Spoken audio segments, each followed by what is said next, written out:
Eu acho, Letícia, que para a seleção brasileira já passou a fase do Bruno Henrique, né?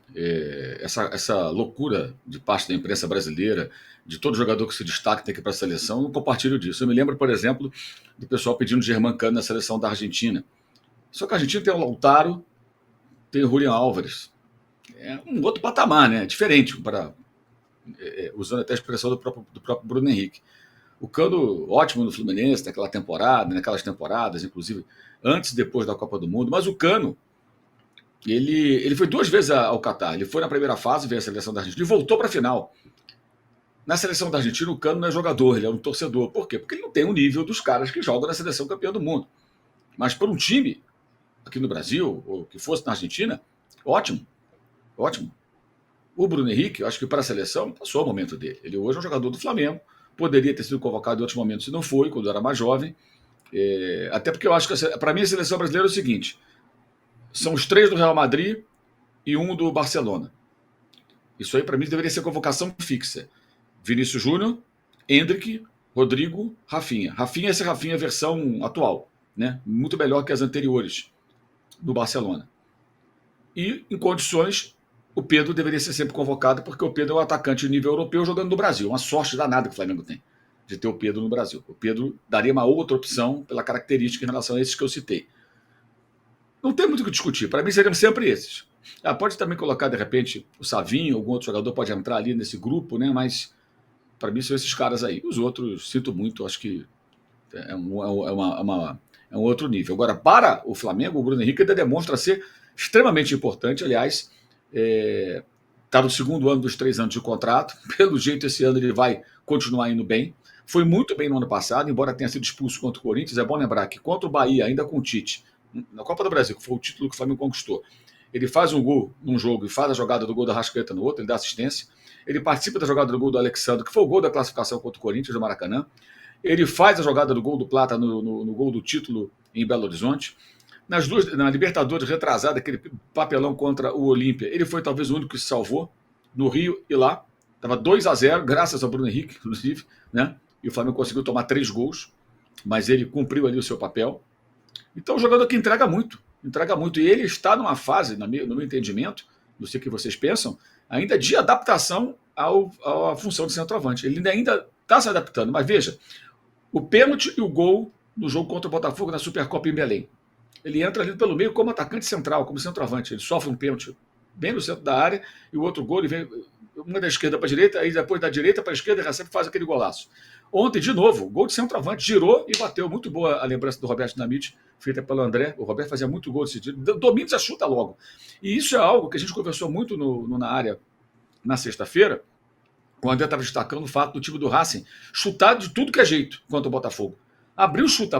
E o goleiro do Botafogo, no jogo da quinta-feira na Recopa, o John, trabalhando absurdamente nos primeiros minutos. Por quê? Era finalização em cima da outra. E botando pressão e deixando o adversário atordoado. O Flamengo raramente faz isso. Ontem, se aquela bola cai no pé de um outro jogador, talvez dominasse, procurasse, fizesse o pivô, procurasse a posição correta. Arrascaeta, o Gerson, né? Não vai tentar uma virada, um chute, independentemente da característica do atleta. O Bruno Henrique já dominou, a bola subiu, bateu quase no rosto dele, já meteu o pé e gol. Você nunca faz um golaço assim se você não tenta. O Flamengo não tenta muitas vezes. Tem oportunidade e não finaliza.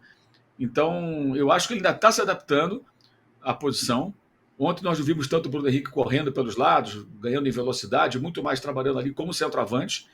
E ele tem todas as características para ser um ótimo centroavante. E detalhe, isso não o impede de jogar pelo lado, junto com o Pedro, eventualmente. Isso não o impede de receber uma bola em velocidade pelo lado do campo e avançar rumo ao ataque. Nada disso, mas ele pode exercer essa função.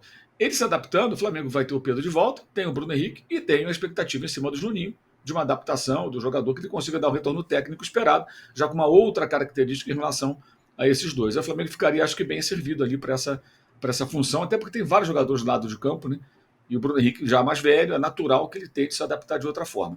E um outro ponto que eu acho que é fundamental falar do Bruno Henrique, que para mim, de todos os jogadores dessa geração vitoriosa, iniciada aí, eu posso pegar alguns caras que chegaram antes de 2019 e continuaram, como Everton Ribeiro, né, e o próprio Diego Ribas, mas da turma dessa era de títulos que começa em 2019, eu acho que ele é o cara que mais merece ser considerado como ídolo, pela entrega, pela regularidade, Você não vê problema com o Bruno Henrique. Teve um problema pessoal dele lá, negócio de aposta outro dia aí, que não ficou muito claro ainda.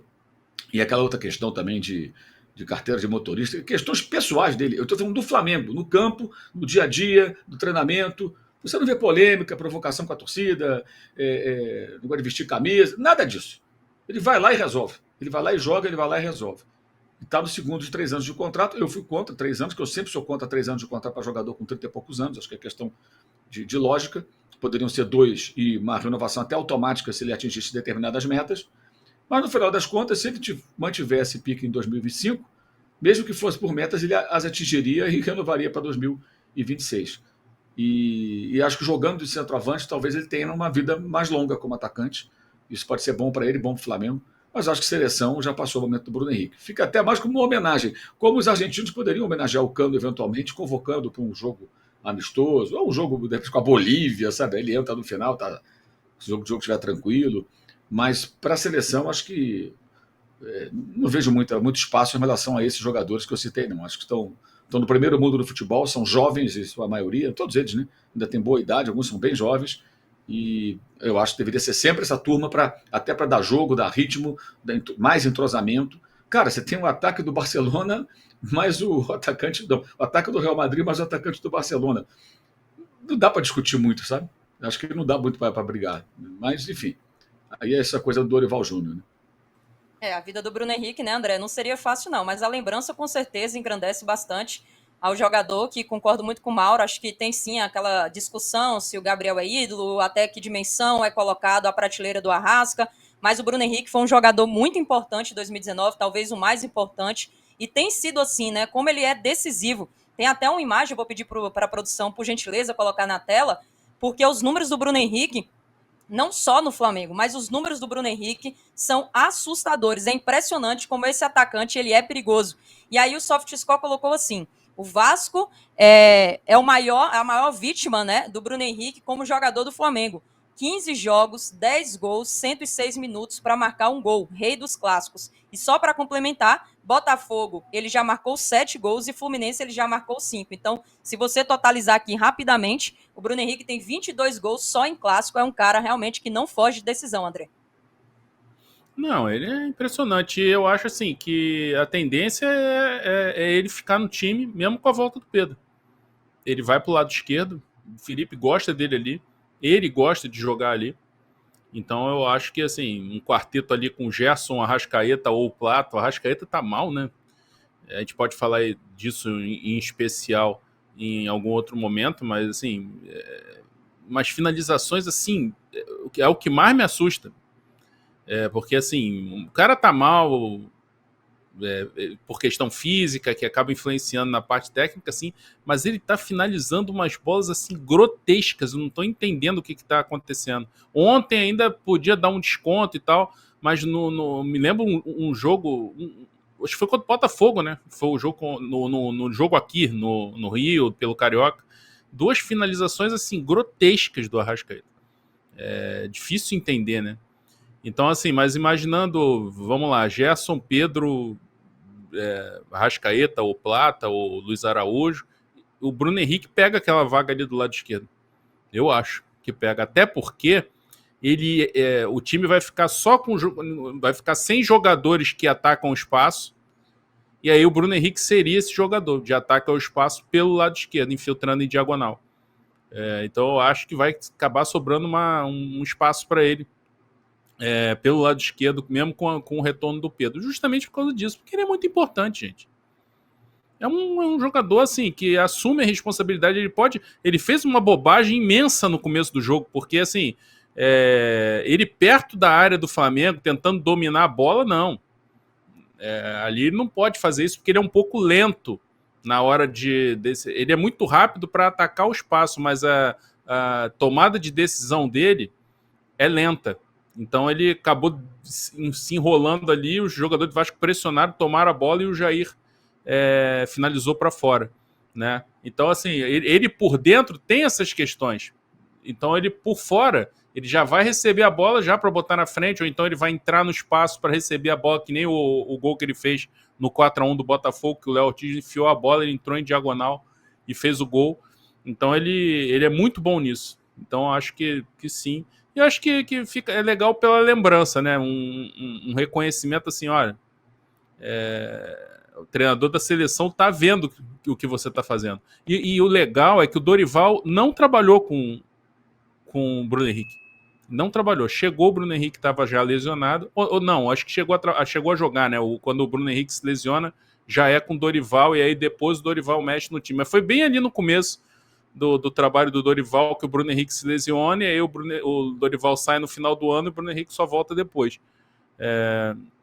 E mesmo assim ele sabe da importância e do valor que o Bruno Henrique tem, mesmo não tendo trabalhado tanto tempo com ele.